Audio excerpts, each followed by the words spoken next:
জাকাতকে কখনো ট্যাক্স মনে করবে না, খবরদার। জাকাত হলো ইবাদত। জাকাত কি? জাকাতকে জরিমানা মনে করবে না, সম্পদের জরিমানা, ট্যাক্স।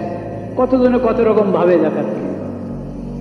না, জাকাত হলো ইবাদত। জাকাত হলো আল্লাহর নৈকট্য অর্জন করার উপায়। জাকাত হলো আত্মশুদ্ধির উপায়।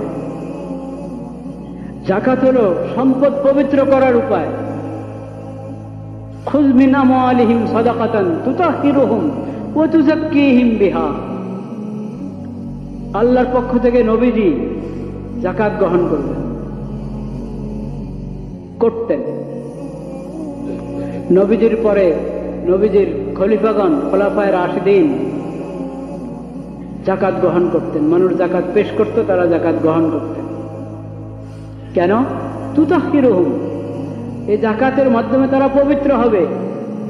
এই জাকাতের মাধ্যমে তারা পাক সাফ হবে, তাদের আত্মশুদ্ধি হবে, তাদের সম্পদগুলো পবিত্র হবে, তাদের দিল পবিত্র হবে, তাদের আখলাক এবং চরিত্র পবিত্র হবে।